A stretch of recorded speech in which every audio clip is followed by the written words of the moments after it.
对方甘越前了。因为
忘尘丹可以令人忘却前尘而不自知，故名忘尘丹。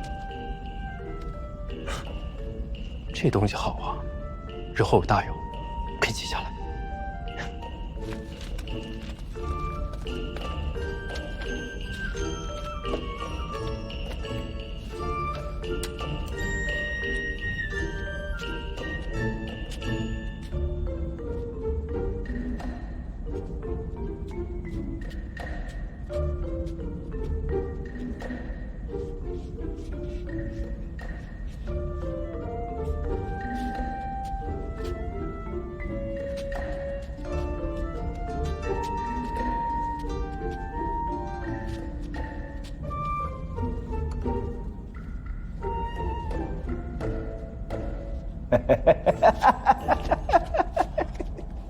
这三公哥是按时收费的，你这样抄，这不是白白浪费灵石吗？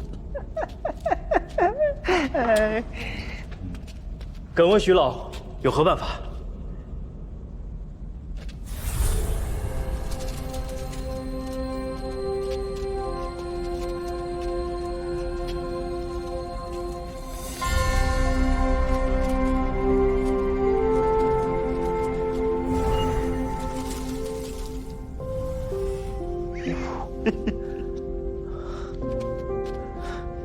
弟子不才，愿学这种法术。哎，教会了徒弟，饿死了师傅。多少灵石？10个，10个灵石，复制1次。没想到庐山殿行这样的规矩。那就请徐老准备一些好丹方，我复制了一并带走。哎，这个简单。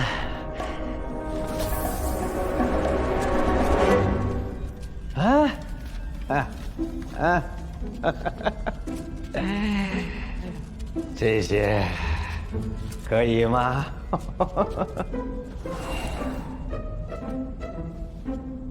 这不合适。这个也不行。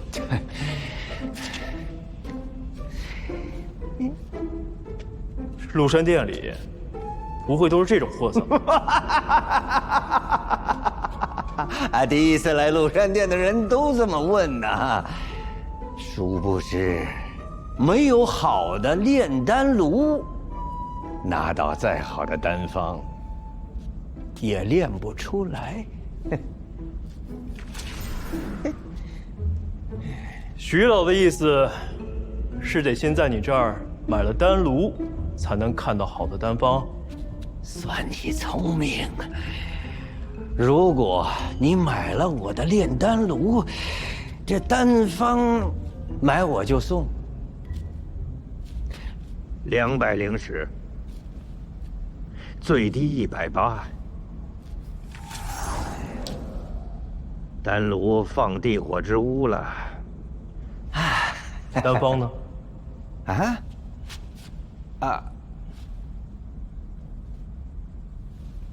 买我丹炉，赠你丹方。君子一言，驷马难追。丹方，筑基丹，是筑基丹的丹方，这样岂不是可以自己炼了？用小绿瓶催出原料，想炼多少炼多少，谁都抢不走。试炼筑基丹，需取之玉髓之紫侯花、天灵果。这都什么呀？都没听说过呀。去哪儿找？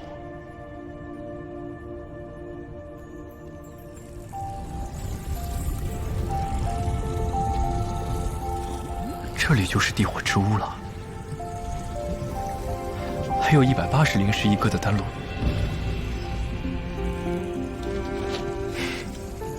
先挑选一个简单的试试。放尘丹，就你了。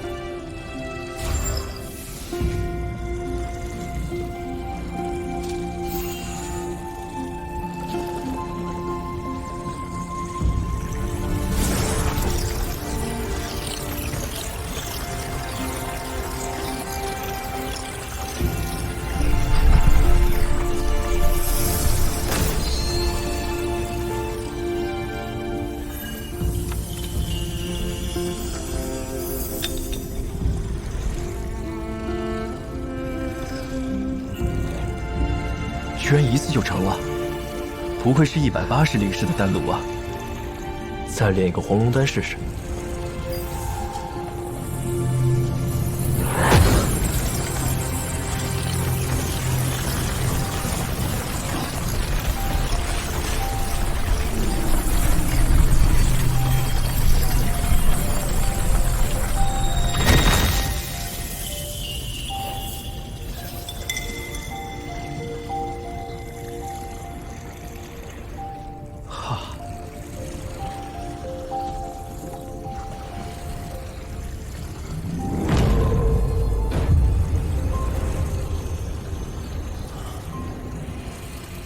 纯度也提高了很多。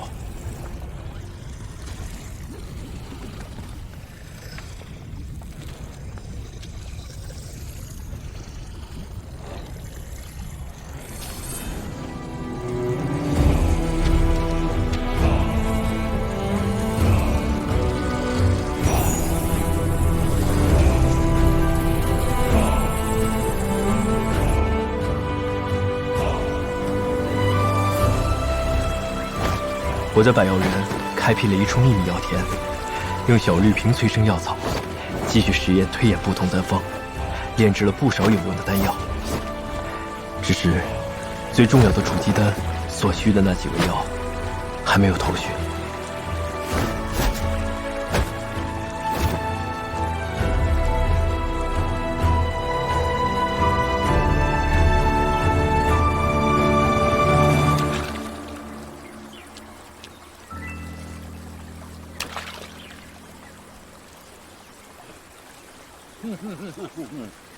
这血色禁地每回开放之前呢，这棋派都会选定一个地方，要搞一个会盟啊。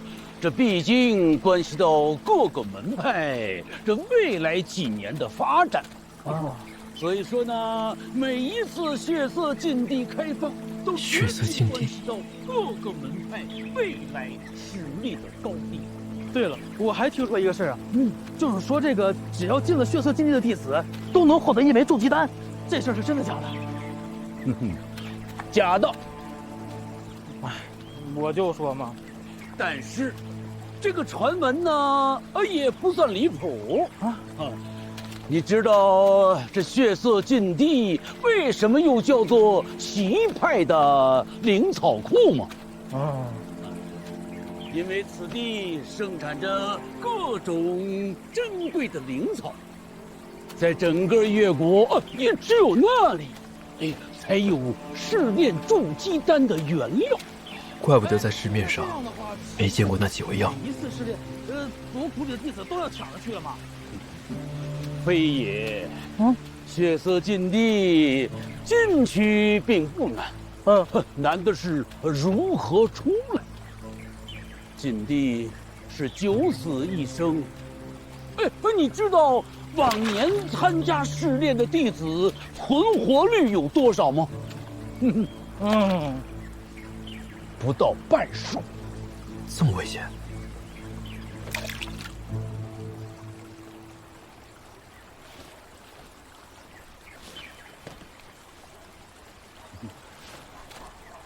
这位小友，你也对血色禁地感兴趣？啊？什么呀？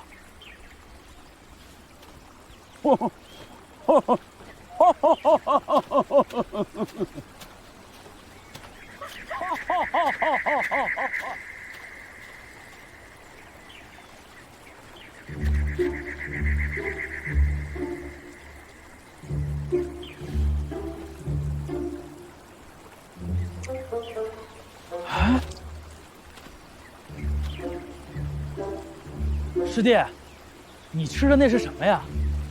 果子。还有没有了？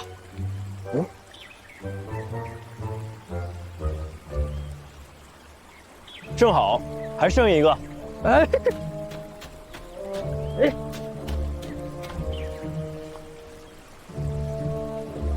谢谢师弟。谢谢师弟。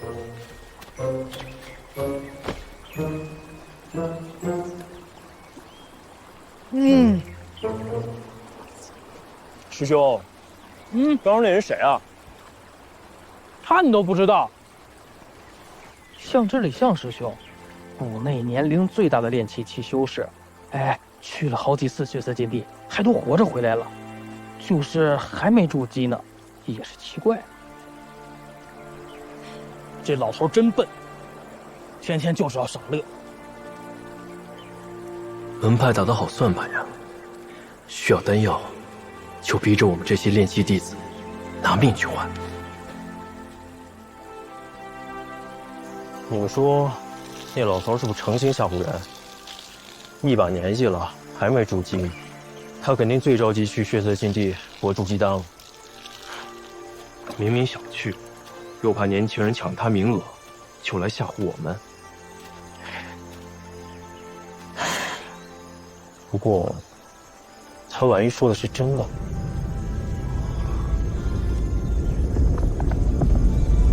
非洲。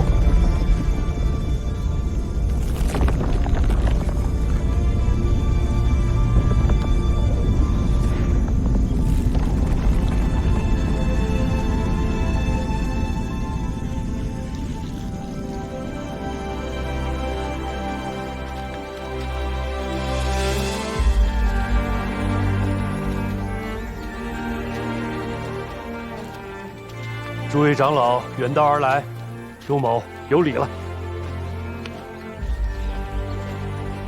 我已在天机堂内摆下花果茶点，请诸位随我来吧。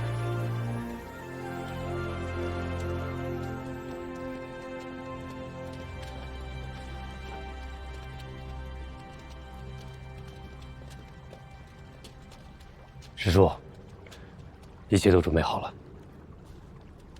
你先下去吧。是。来，吃，尝尝。哎，尝尝这糕点，哎，这好吃。这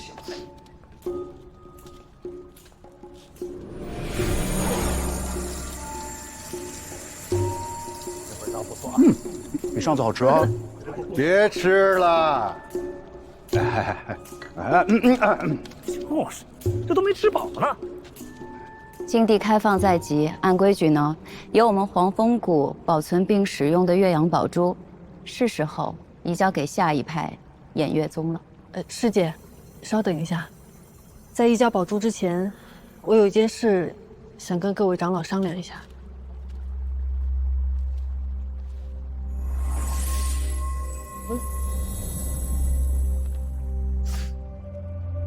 这不是筑基丹吗？质量差了点儿。哎，我这个好点儿。这2颗筑基丹应该是不同批次炼制而成。没错，浮云子手上这颗是20年的禁地材料制成的。那我这个呢？这颗是近期的禁地材料制成的。虽然都是筑基丹，但是两者的品质相差甚远。相信各位长老也有所察觉，禁地中灵草的数量、质量大不如从前。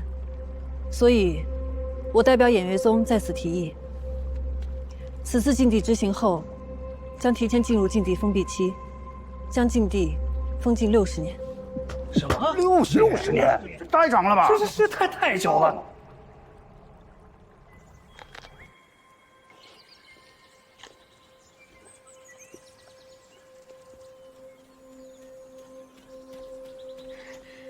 韩大哥，真的是你，汉姑娘。上次太南山谷一别，我还以为再也见不到你了，没想到你进入了黄风谷。还要多谢你送我的那本书。汉姑娘是来参加棋派会盟的吗？嗯。对了，那个前院啊，有专门给炼气期弟子准备的茶点，你可以去尝尝。那些都是快要筑基的高手，光是跟他们坐在一块儿，我就紧张，还是算了吧。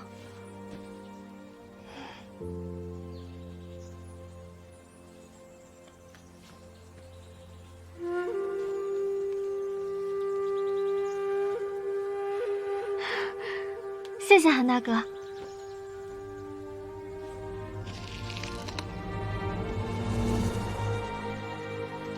汉姑娘也要去血色禁地。嗯，我大哥旧疾发作，一直昏迷不醒，只有找到血色禁地里的烈焰花，才可以救他。你们那些老祖没法给他治吗？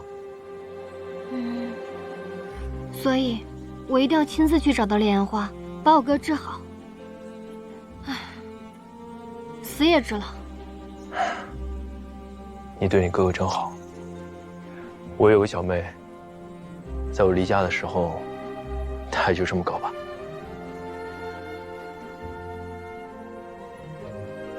禁地中灵草珍贵，就算5年开启一次，采到的筑基丹原材尚且不够，改成一甲子，那缺的筑基丹怎么补？可不是嘛！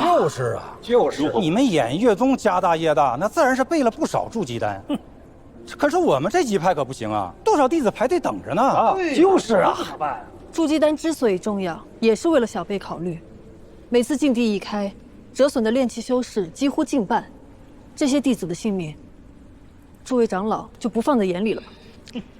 天道有常，不为尧存，不为桀亡，这心里的慈悲，难道能大过天道？小小的筑基丹，搬上天道了，不至于，不至于。这看样子，你们黄风谷也是站在偃月宗那边的。这世上的天材地宝本就有限，有多少的灵草需要经过100年甚至1000年才能成材？近几年各派的弟子剧增，而灵草却是摘一颗少一颗。正是，现在的所作所为无异于杀鸡取卵。况且，我听说魔道6宗又有异动，我们更应该避免伤亡，否则他们攻打进来。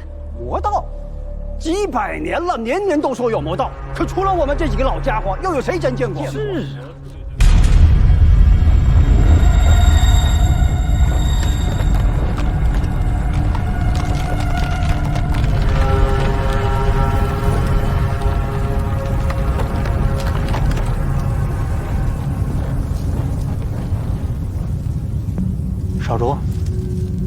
少主，咱啥时候出征哎？别总着急啊，这越国棋派里边烂马七糟一锅粥，咱虎了吧唧就这么上了，得折多少人？少主恕罪啊，但是恁姑半个月头里都已经进军讲过了，若是被他抢了先，少主的处境恐怕得更加的不得劲呐。那就是，我姑这人确实虎，但我比较善用巧劲儿，也借这机会给我爹瞅明白了，这鬼灵门以后得给谁。那恁想咋着呀？一动别动，一动不动。少主，不可越过来噻。指定得去啊！咱仨人够了。都咱3个，大军不去了？讲话，这血色禁地也快开门了，是时候让这帮棋派大傻子们忙活起来了。再一个啊，你们俩到那边之后，能把嘴闭上就闭上，人那边说话不这味儿。中，那就是。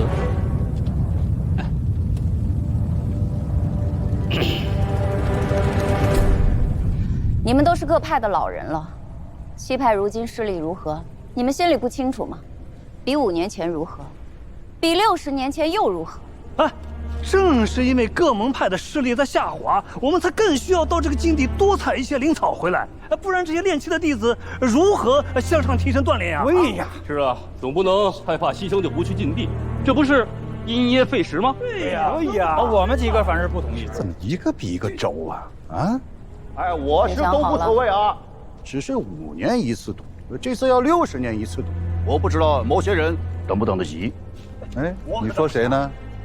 不同意啊！请洪福师姐催动岳阳宝珠。师姐，请催动岳阳宝珠。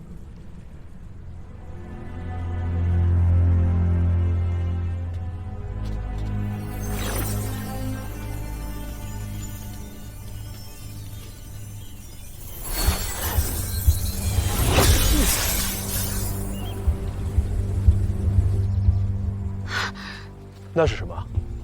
岳阳宝珠。看来长老会那边有情况，我先去看看。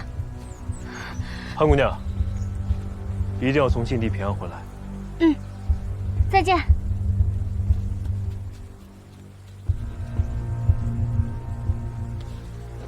岳阳宝珠是什么呀？诸位长老，有没有发现岳阳宝珠有何不同？这没以前亮了。宝珠没有以前亮了。没错，岳阳宝珠是本门先辈为驱散禁地的迷障所制。宝珠吸收日月灵气，绽放光芒，但你们恐怕不知，每当天有异样，宝珠也会受其影响。日月昭昭，本该是亘古不变，可禁地开启过于频繁，导致灵气日益稀薄，宝珠光彩亦不复从前。这还不能印证我的说法吗？现在明白了吧？啊，来吧，再商议商议。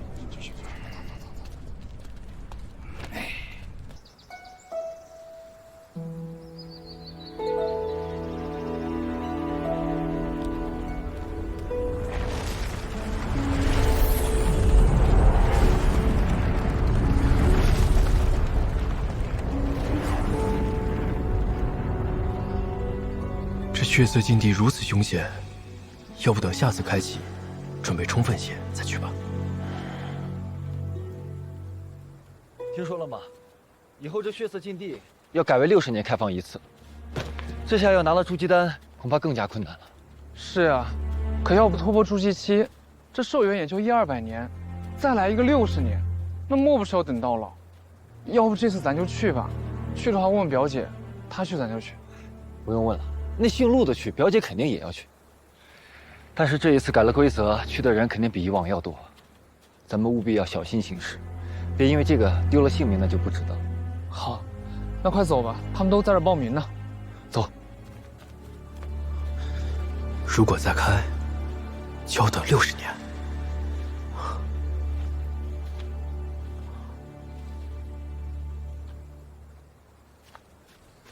向师兄。不是说这个报名血色禁地的在这集合吗？会不会通知错了呀？你们都在等谁呢？我在这儿呢。师祖。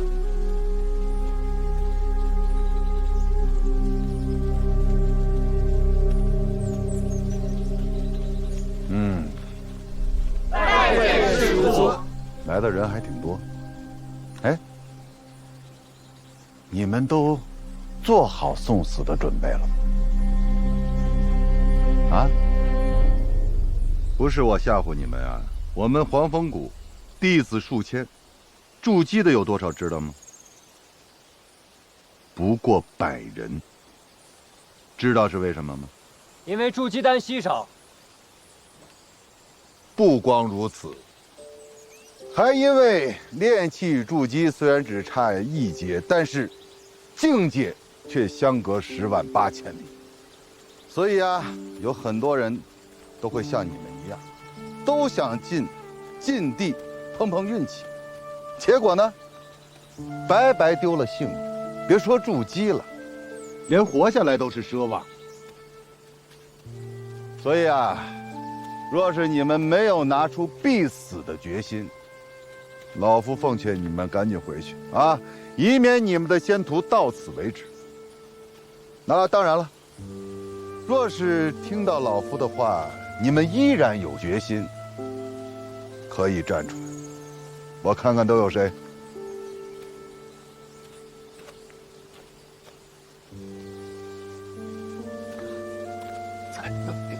快点！嗯。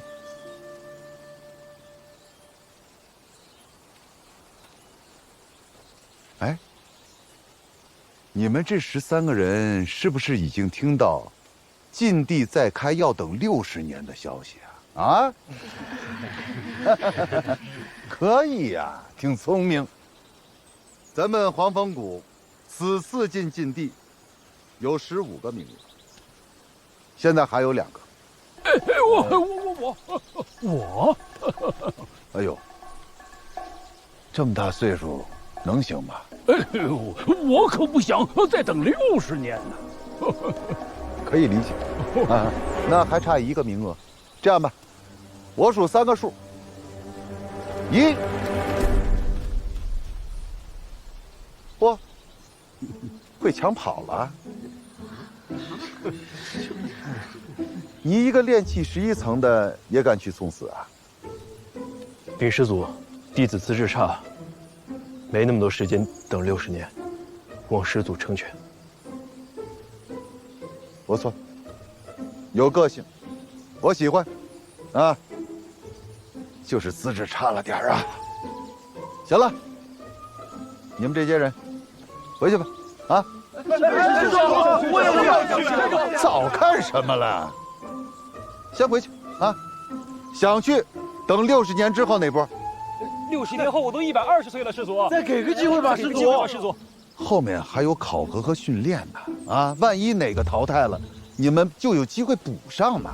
行了，赶紧回去吧，啊，快去！我们好幸运嘿嘿，听听啊，不容易呀，哦。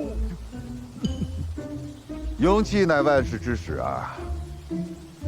恭喜你们，恭喜你们过了老夫的第1关。 谢谢师父。血色禁地不只是一场寻宝之旅，更是一场关系着我黄风谷在7派中的地位，足以左右门派未来的战斗。为了能让你们都能活着回来，我要好好的训练你们。此行万分凶险，现在打退堂鼓还来得及，以免在禁地内断送了性命。禁地内天气恶劣，变化无常，还有各种崎岖的地貌。 不少人在进入禁地之初，便被这恶劣的天气折磨致死。你们要记住这几种药材：地髓枝、紫猴花，还有天灵果。这些都是筑基丹所需要的重要的药材。禁地里会有各种妖兽出没，想要顺利取药，就得先过他们这里。 要是打不过，可就成了他们的腹中餐了。禁地中的各派弟子大体分为3类。第一类，实力较弱的，就像你们其中的有一些人，要么是被逼而来，要么就是心怀侥幸。这样的弟子，往往活不过第1天。第二类人，修为虽然不弱，但也算不上顶尖高手，其中不乏有一些投机取巧之辈。不去好好采集灵草，反而还想利用杀人夺宝的手段牟利。但是到了第3日，第2类人中的佼佼者，便会在禁地中自动的销声匿迹，不再现身。这时，便轮到第3类人了。师祖，第3类人是？第3类人是懂得保存实力、隐藏实力的那些家伙，终于出手，各显神通。师祖，那您说了这么多，到底哪类人活下来的最多呀？自然是第3类真正的高手。错，是第1类。啊，第一类人。木秀于林，风必摧之。能进禁地的哪一个不是身怀绝技啊？但若是不够谨慎，再厉害的人，也只有身死道消的下场。而那些实力最弱的呢，因为早早认清了现实，反而能够成为最容易全身而退的人。藏巧于拙，用晦而明。没想到，当初莫大夫教我的一切，在修仙界依旧适用。当然有功，碾压花道物，碾压上过灵兽山，巨剑门，横扫巨剑门。好了，经人可嘉。但是我还是那句话，活着回来最重要。是。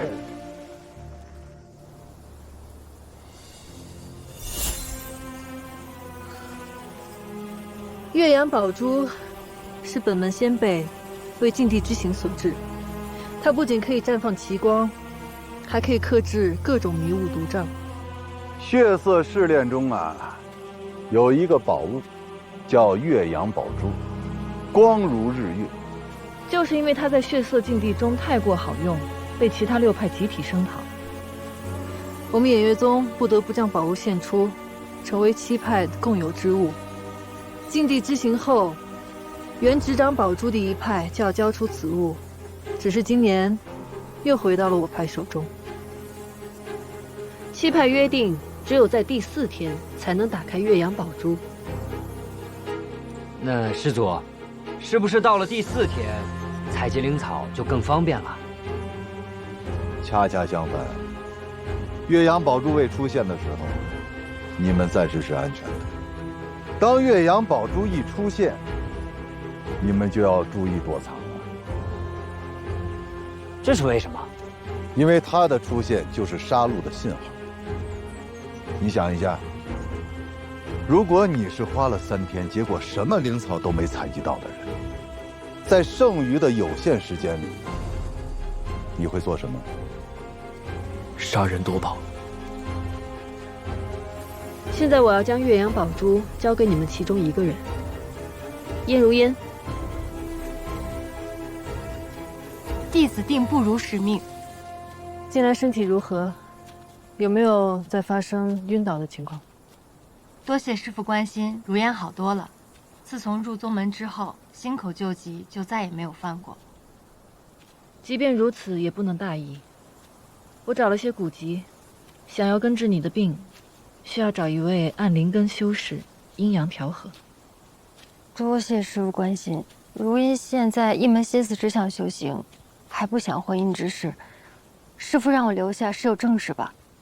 此次血色禁地让你带队，把岳阳宝珠托付给你，是有件很重要的事需要你去办。什么事？这趟禁地之行，免不了要与人斗法，还是买点趁手的法器。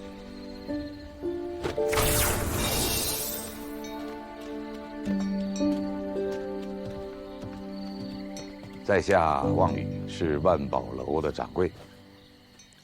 在下李飞宇，一介散修，想寻一些法器傍身，不拘价格。厉公子利落呀，里边请，几壶上好的碧云茶。是。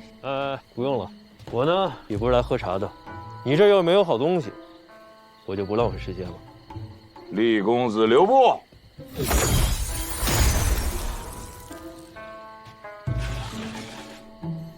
金夫子母刃一套，母刃一把，自任八把，这可是以精铁精金为原料，由炼器大师3天3夜炼制而成。只要手持母刃，就可以同时控制8把子刃攻击敌人。敌人不是防不胜防，而是疯了，哎，拦不住。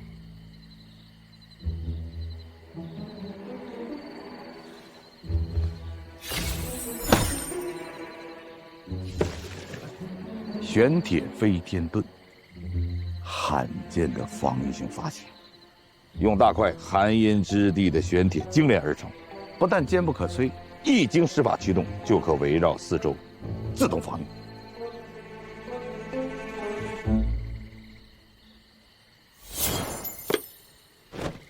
哎呀，我厉害的厉公子的到底是经历了什么呀？全是大世面吗？好吧。不装了，给你看看我最喜欢的宝贝——天雷子，携取天地雷电后凝练而成。即使是筑基期的修士正面对抗，也会灰飞烟灭。哇，是，说没就没有。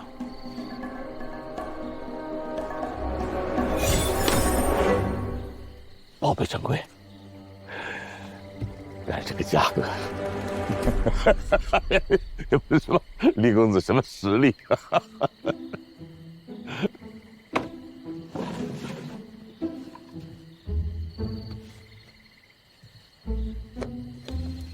黄敬之啊，黄敬之不值钱，不闹呢。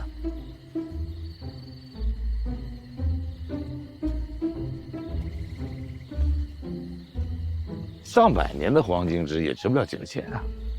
你再闻闻。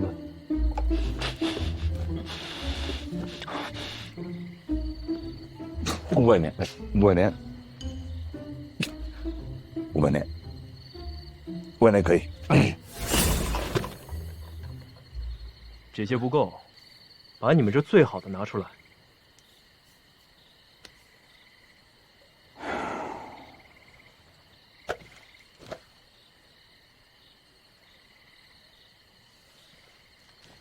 假人民币呢？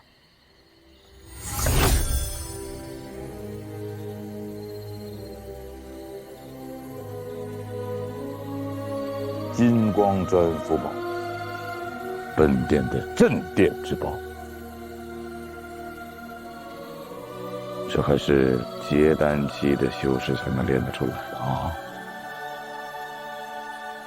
虽然启动的时候稍稍的有一些慢，但它绝对不是俗物。说吧，李公子，想换哪一件宝贝啊？我全都要。嗯。啊，厉公子果然是阔绰，但厉公子你是不是搞错了？是，药草很珍贵，但是想抵我这些宝贝，差点意思。谁说我这500年灵草啊？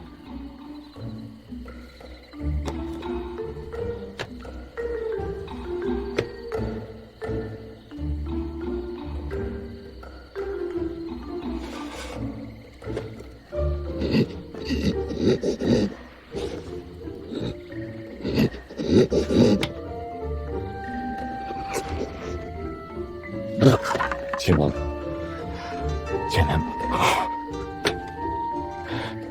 成交吧，都给你了，桌子、葫芦、那茶具全拿走。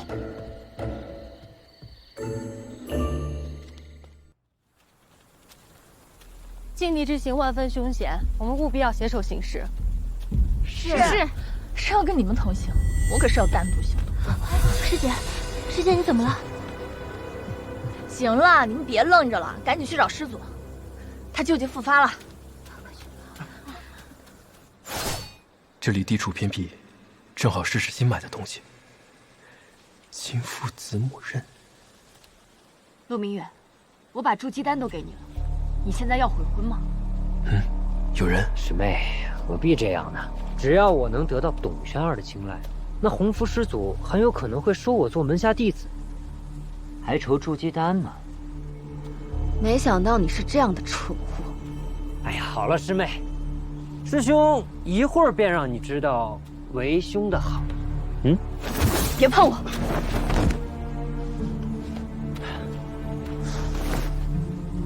婚约的事情我会跟父亲说清楚，你就继续做你的白日梦吧。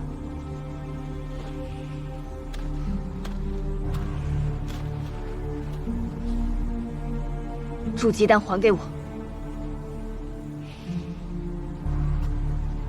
就算你现在不给我，之后陈家也会派人找你要的，我们后会无期。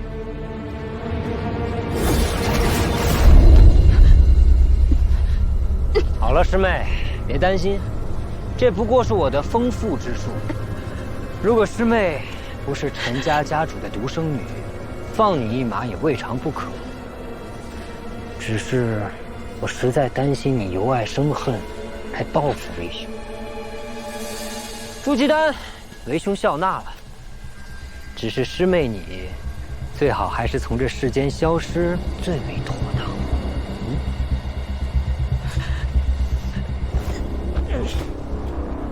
黄风谷怎会有这种败类？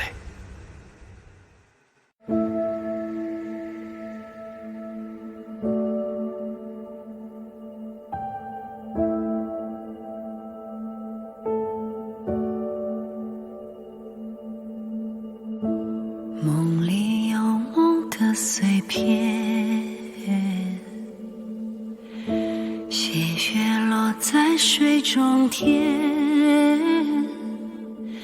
此去经年，步履流连，风景又浮现，难忘记，不如怀念。总说往事都如烟，